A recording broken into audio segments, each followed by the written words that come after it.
ಆತ್ಮೀಯ ಬಂಧುಗಳೇ, ಶ್ರೀಮದ್ ಭಾಗವತಂ ಸ್ಕಂದ 3 ಭಾಗ 1 ಅಧ್ಯಾಯ 13 ವರಾಹವತಾರ.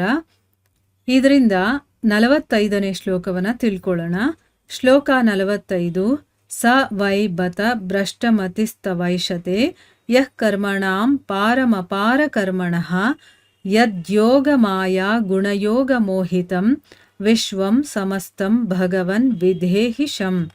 ಅನುವಾದ. ಎಲೈ ಭಗವಂತನೇ, ನಿನ್ನ ಅದ್ಭುತ ಲೀಲೆಗಳಿಗೆ ಮಿತಿ ಎಂಬುದಿಲ್ಲ. ನಿನ್ನ ಲೀಲೆಗಳ ಮಿತಿಯನ್ನು ತಿಳಿಯಲಿಚ್ಛಿಸುವವರು ಅಜ್ಞಾನಿಗಳೇ ಸರಿ. ಈ ಜಗತ್ತಿನಲ್ಲಿ ಪ್ರತಿಯೊಬ್ಬರೂ ಪ್ರಬಲವಾದ ಯೋಗ ಶಕ್ತಿಯಿಂದ ಬದ್ಧರಾಗಿದ್ದಾರೆ. ದಯವಿಟ್ಟು ಈ ಬದ್ಧಾತ್ಮರ ಮೇಲೆ ನಿನ್ನ ನಿರ್ವ್ಯಾಜ ಕರುಣೆಯನ್ನು ತೋರಿಸು. ಇದು ಶ್ಲೋಕ ಮತ್ತು ಅದರ ಅನುವಾದ. ಈಗ ಭಾವಾರ್ಥದ ಮೂಲಕ ನಾವು ಇದರ ಅರ್ಥವನ್ನು ತಿಳ್ಕೊಳ್ಳೋದಕ್ಕೆ ಪ್ರಯತ್ನ ಮಾಡೋಣ. ಹೋದ ಭಾಗದಲ್ಲಿ ನಾವೇನು ತಿಳ್ಕೊಂಡ್ವಿ? ಋಷಿಗಳು ಪ್ರಾರ್ಥನೆ ಮಾಡ್ಕೊಳ್ತಾ ಹೇಳ್ತಾರೆ, ನಾವು ಪುಣ್ಯಮಯವಾದಂತಹ ಜನಲೋಕ, ತಪೋಲೋಕ ಮತ್ತು ಸತ್ಯಲೋಕದ ನಿವಾಸಿಗಳು. ಆದರೂ ಕೂಡ ನಿನ್ನ ಶರೀರ ಕಂಪನದಿಂದ ಉಂಟಾಗ್ತಾ ಇರುವಂಥ ನಿನ್ನ ಭುಜದ ಕೇಶಗಳ ಜಲಬಿಂದುಗಳ ಪ್ರೋಕ್ಷಣೆಯಿಂದ ನಾವು ಪುನೀತರಾಗಿದ್ದೀವಿ ಅಂತ ಹೇಳ್ತಾರೆ. ಈಗ ಮುಂದುವರೆದು ಹೇಳ್ತಾರೆ, ಎಲೆ ಭಗವಂತನೇ, ನಿನ್ನ ಅದ್ಭುತ ಲೀಲೆಗಳಿಗೆ ಮಿತಿ ಅನ್ನೋದೇ ಇಲ್ಲ. ನಿನ್ನ ಲೀಲೆಗಳ ಮಿತಿಯನ್ನ ತಿಳ್ಕೋಬೇಕು ಅಂತ ಯಾರಾದರೂ ಇಷ್ಟಪಟ್ಟರೆ ಅವರ ಅಜ್ಞಾನಿಗಳೇ ಸರಿ. ಯಾಕಂದರೆ ಭಗವಂತನ ಲೀಲೆಗಳಿಗೆ ಇಷ್ಟೇ ಇದೆ ಅಂತ ಮಿತಿಗಳೇ ಇಲ್ಲ. ಆದರೆ ಆ ರೀತಿ ಏನಾದರೂ ಅರ್ಥ ಮಾಡ್ಕೋಬೇಕು, ನಾನು ತಿಳ್ಕೋಬೇಕು ಅಂತಂದರೆ ಅವರು ಅಜ್ಞಾನಿಗಳೇ ಸರಿ. ಈ ಜಗತ್ತಿನಲ್ಲಿ ಪ್ರತಿಯೊಬ್ಬರೂ ಕೂಡ ಪ್ರಬಲವಾದಂತಹ ಯೋಗ ಶಕ್ತಿಯಿಂದ ಬದ್ಧರಾಗಿದ್ದಾರೆ. ಅಂದರೆ ಒಂದು ಶಕ್ತಿ ನಮ್ಮ ಮೇಲೆ ಹಾವಿಯಾಗಿರೋದ್ರಿಂದ ನಾವು ಬದ್ಧತೆಯನ್ನು ಪಡೆದಿದ್ದೀವಿ. ದಯವಿಟ್ಟು ಈ ಬದ್ಧಾತ್ಮರ ಮೇಲೆ ನಿನ್ನ ನಿರ್ವ್ಯಾಜ ಕರುಣೆಯನ್ನು ತೋರಿಸು ಅಂತ ಅಂದ್ಬಿಟ್ಟು ಇಲ್ಲಿ ಪ್ರಾರ್ಥನೆಯನ್ನು ಮಾಡ್ಕೊಳ್ತಾ ಇದ್ದಾರೆ.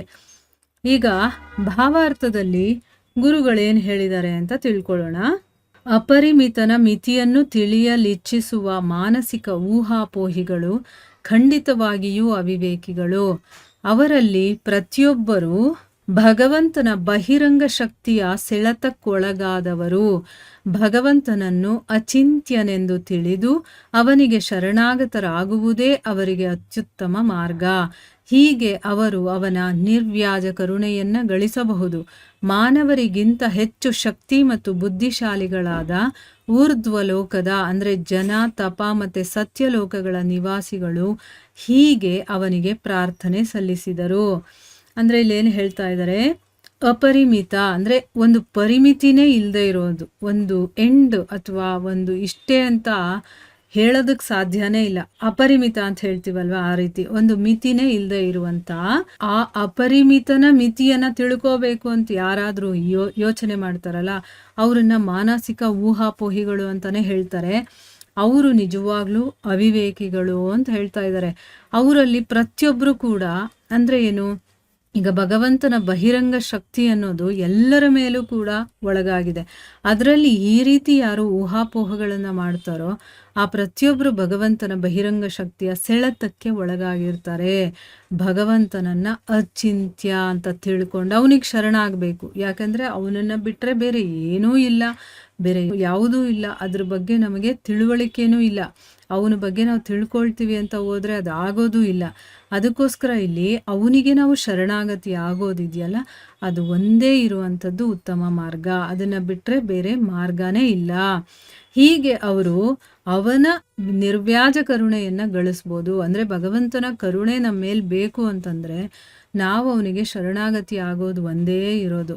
ಅವನು ಬೇಕಾದರೆ ನಮಗೆ ಅವನ ಕರುಣೆಯನ್ನು ತೋರಿಸಿ ನಮಗೆ ಜ್ಞಾನ ಅರಿವನ್ನು ಕೊಟ್ಟಾಗ ನಾವು ಅವನ ಬಗ್ಗೆ ತಿಳ್ಕೊಳ್ಳೋದಕ್ಕಾಗತ್ತೆ ಹೊರತು ನಾವಾಗೇ ಅವನ ಬಗ್ಗೆ ತಿಳ್ಕೊಂಬಿಡ್ತೀನಿ, ನನಗೆಲ್ಲ ಗೊತ್ತಾಗ್ಬಿಡುತ್ತೆ ಅಂತಂದರೆ ನಮ್ಮಂಥ ಅವಿವೇಕಿಗಳು ಬೇರೆ ಇಲ್ಲ ಅಂತ ಅರ್ಥ. ಅವನ ಬಗ್ಗೆ ನಮಗೇನಾದರೂ ಗೊತ್ತಾಗಬೇಕು ಅಂದರೆ ಅದು ಅವನು ನಮಗೆ ಕರುಣೆಯನ್ನು ತೋರಿಸಿ ನಮ್ಮ ಮೇಲೆ ಆಯಿತು ನೀನು ತಿಳ್ಕೊ ಅಂತ ಅಂದಾಗ ನಮಗೆ ಗೊತ್ತಾಗೋದು ಅಷ್ಟೇ ಹೊರತು ಬೇರೆ ರೀತಿಯಿಂದ ಅದು ಸಾಧ್ಯನೇ ಇಲ್ಲ. ನನ್ನ ಪಾಡಿಗೆ ನಾನು ತಿಳ್ಕೊಂಬಿಡ್ತೀನಿ ಅಂತಂದರೆ ಅದು ಸಾಧ್ಯನೇ ಇಲ್ಲ. ಭಗವಂತನಿಗೆ ಶರಣಾಗತರಾಗೋದೇ ಅತ್ಯುತ್ತಮ ಮಾರ್ಗ. ಹೀಗೆ ಅವನ ನಿರ್ವಾಜ ಕರುಣೆಯನ್ನು ನಾವು ಗಳಿಸ್ಕೋಬೋದು. ಮಾನವರಿಗಿಂತ ಹೆಚ್ಚು ಶಕ್ತಿ ಇರುವಂಥವ್ರು ಮತ್ತು ಬುದ್ಧಿಶಾಲಿಗಳು ಯಾರು ಅಂತಂದರೆ ನಮಗಿಂತ ಊರ್ಧ್ವಲೋಕದಲ್ಲಿ ಇರುವಂಥವ್ರು. ಊರ್ಧ್ವಲೋಕದ ಅಂದರೆ ಯಾರು? ಜನ, ತಪ ಮತ್ತು ಸತ್ಯಲೋಕದ ನಿವಾಸಿಗಳು. ಅವರು ಭಗವಂತನಿಗೆ ಹೀಗೆ ಪ್ರಾರ್ಥನೆಯನ್ನು ಮಾಡ್ಕೊಳ್ತಾರೆ. ವಿಶ್ವಂ ಸಮಸ್ತಂ ಎಂಬುದು ಇಲ್ಲಿ ಗಮನಾರ್ಹ. ಐಹಿಕ ಮತ್ತು ಆಧ್ಯಾತ್ಮಿಕ ಜಗತ್ತುಗಳಿವೆ.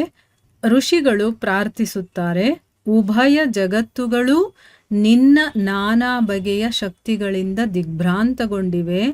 ಆಧ್ಯಾತ್ಮಿಕ ಜಗತ್ತಿನಲ್ಲಿರುವವರು ನಿನ್ನನ್ನು ತಮ್ಮನ್ನು ಮರೆತು ನಿನ್ನ ಪ್ರೀತಿ ಸೇವೆಯಲ್ಲಿ ಮೈಮರೆತಿದ್ದಾರೆ.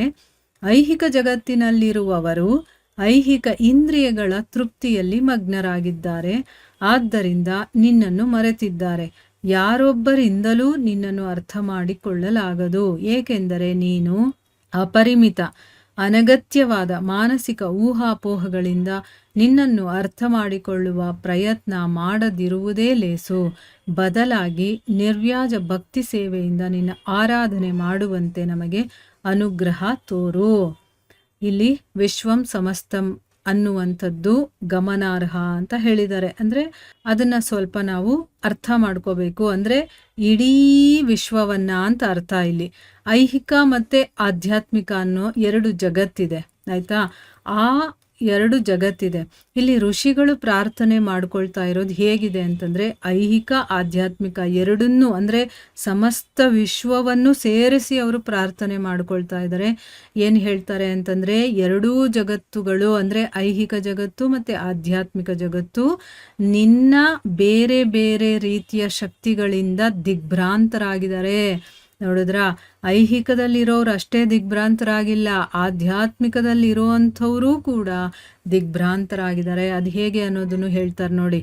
ಆಧ್ಯಾತ್ಮಿಕ ಜಗತ್ತಿನಲ್ಲಿರೋರು ಹೇಗೆ ಮರ್ತಿದ್ದಾರೆ ನಿನ್ನನ್ನು ಅಂತಂದರೆ, ನಿನ್ನನ್ನು ತಮ್ಮನ್ನು ಮರೆತು, ಅಂದರೆ ನಿನ್ನನ್ನೂ ಮರೆತು ಹೋಗಿದ್ದಾರೆ, ಜೊತೆಗೆ ತಮ್ಮನ್ನು ತಾವೂ ಕೂಡ ಮರೆತು ಬರೀ ನಿನ್ನ ಪ್ರೀತಿ ಸೇವೆಯಲ್ಲಿ ಅವರು ಮೈ ಮರೆತಿದ್ದಾರೆ. ಈಗ ಭಗವಂತನ ಧ್ಯಾನದಲ್ಲಿ ಮುಳುಗಿರೋರನ್ನ ನಾವು ನೋಡ್ತೀವಿ. ಆ ಭಗವಂತನ ನಾಮಸ್ಮರಣೆಯಲ್ಲಿ ಮುಳುಗಿರೋರು ಭಗವಂತನನ್ನೂ ಮರೆತು ಬಿಡ್ತಾರೆ, ಆಮೇಲೆ ತಮ್ಮನ್ನೂ ಮರೆತು ಬಿಡ್ತಾರೆ, ಬರೀ ಆ ನಾಮಸ್ಮರಣೆಯಲ್ಲೇ ಮುಳುಗಿರ್ತಾರೆ. ಅದೇ ರೀತಿ ಭಗವಂತನ ಸೇವೆಯಲ್ಲಿ ಮುಳುಗಿರುವಂಥವ್ರು ಅವನನ್ನು ಮರೆತು ಬಿಡ್ತಾರೆ, ತಮ್ಮನ್ನೂ ಮರೆತು ಆ ಸೇವೆಯಲ್ಲೇ ಮೈ ಮರೆತಿರ್ತಾರೆ. ನೋಡಿ, ಆಧ್ಯಾತ್ಮಿಕ ಜಗತ್ತಿನಲ್ಲಿರೋರು ಭಗವಂತನನ್ನು ಮರೆತಾರೆ. ಅಂದರೆ ಇದು ಭಗವಂತನ ಒಂದು ಶಕ್ತಿಯಿಂದ ಆಗ್ತಾ ಇರುವಂಥದ್ದು, ಆಯಿತಾ? ಇನ್ನು ಐಹಿಕ ಜಗತ್ತಿನಲ್ಲಿರೋರು ಹೇಗೆ ಮೈ ಮರಿತಾರೆ ಅಂದರೆ, ಅವರು ಐಹಿಕ ಇಂದ್ರಿಯಗಳ ತೃಪ್ತಿಯಲ್ಲಿ, ತಮ್ಮ ಇಂದ್ರಿಯಗಳನ್ನು ತೃಪ್ತಿಪಡಿಸ್ಕೊಳ್ಳೋದ್ರಲ್ಲೇ ಅವರು ಮಗ್ನರಾಗಿ ನಿನ್ನನ್ನು ಮರೆತು ಹೋಗಿದ್ದಾರೆ. ಸೊ ಅದಕ್ಕೆ ಯಾರೊಬ್ಬರಿಂದನೂ ಕೂಡ ನಿನ್ನನ್ನು ಅರ್ಥ ಮಾಡ್ಕೊಳ್ಳೋದಕ್ಕೆ ಆಗೋದಿಲ್ಲ. ಯಾಕೆ ಅಂತಂದರೆ ನೀನು ಅಪರಿಮಿತ, ಒಂದು ಪರಿಮಿತಿ ಇಲ್ಲದೆ ಇರೋನು. ಆಮೇಲೆ ಅನಗತ್ಯವಾದಂತಹ ಮಾನಸಿಕ ಊಹಾಪೋಹಗಳಿಂದ ನಿನ್ನನ್ನು ಅರ್ಥ ಮಾಡ್ಕೊಳ್ಳೋದಕ್ಕೆ ಪ್ರಯತ್ನ ಮಾಡ್ತಾರಲ್ಲ, ಅದು ಆಗದೇ ಇರುವಂಥ ಕೆಲಸ. ಆದರೂ ಅವ್ರು ಮಾಡ್ತಿರ್ತಾರಲ್ಲ, ಅದು ಸುಮ್ಮನೆ ವೇಸ್ಟು. ಅದ್ರ ಬದಲು ಮಾಡದೇ ಇರೋದೇ ಒಳ್ಳೆಯದು. ಅದ್ರ ಬದಲಾಗಿ ಏನು ಮಾಡಬೇಕು? ಭಕ್ತಿಯಿಂದ, ಭಕ್ತಿ ಸೇವೆಯಿಂದ ನಿನ್ನ ಆರಾಧನೆ ಮಾಡೋ ಹಾಗೆ ನೀನು ನಮಗೆ ಅನುಗ್ರಹವನ್ನು ಮಾಡು ಅಂತಂದ್ಬಿಟ್ಟು ಇಲ್ಲಿ ಕೇಳ್ಕೊಳ್ತಾ ಇದ್ದಾರೆ. ಯಾಕಂದರೆ ನೀನು ಅಪರಿಮಿತ ಆಗಿರೋದ್ರಿಂದ, ನಿನ್ನನ್ನು ಯಾರೂ ಅರ್ಥ ಮಾಡ್ಕೊಳ್ಳೋಕ್ಕಾಗದೇ ಇರೋದ್ರಿಂದ, ನಿನ್ನ ಬಗ್ಗೆ ಯಾರೂ ತಿಳ್ಕೊಳ್ಳೋದಕ್ಕೆ ಸಾಧ್ಯ ಇಲ್ಲ. ಮತ್ತು ನಿನ್ನ ಶಕ್ತಿಗಳು ನಮ್ಮ ಮೇಲೆ ಹಾವಿಯಾಗಿರೋದ್ರಿಂದ ನಿನ್ನ ಕರುಣೆನೇ ನಮಗೆ ಬೇಕಾಗಿರೋದು. ನೀನು ಮನಸ್ಸು ಮಾಡಿದ್ರೆ, ಅಥವಾ ನಿನ್ನ ಕರುಣೆ ನಮ್ಮ ಮೇಲೆ, ನಿನ್ನ ಕೃಪೆ ನಮ್ಮ ಮೇಲೆ ಬಿದ್ದರೆ ಮಾತ್ರ ನಾವು ಅದರಿಂದ ಹೊರಗಡೆ ಬರೋದಕ್ಕೆ ಸಾಧ್ಯ ಆಗೋದು. ಅದಕ್ಕೋಸ್ಕರ ಊಹಾಪೋಹಗಳಿಂದ ಹೀಗಿರ್ಬೋದು ಹಾಗಿರ್ಬೋದು ಅಂತ ನಿನ್ನನ್ನು ಅರ್ಥ ಮಾಡಿಕೊಳ್ಳೋ ಪ್ರಯತ್ನವನ್ನು ಮಾಡದೆ, ಅದ್ರ ಬದಲಿಗೆ ಭಕ್ತಿಯಿಂದ ನಿನ್ನ ಸೇವೆಯನ್ನು ಮಾಡ್ಕೊಂಡು ನಿನ್ನ ಆರಾಧನೆ ಮಾಡುವ ಹಾಗೆ ನಮಗೆ ಅನುಗ್ರಹವನ್ನು ತೋರಿಸು ಅಂತ ಇಲ್ಲಿ ಪ್ರಾರ್ಥನೆಯನ್ನು ಮಾಡ್ಕೊಳ್ತಾ ಇದ್ದಾರೆ ಋಷಿಗಳು. ಇಲ್ಲಿಗೆ ನಾವು ನಿಲ್ಲಿಸೋಣ. ಹರೇ ಕೃಷ್ಣ.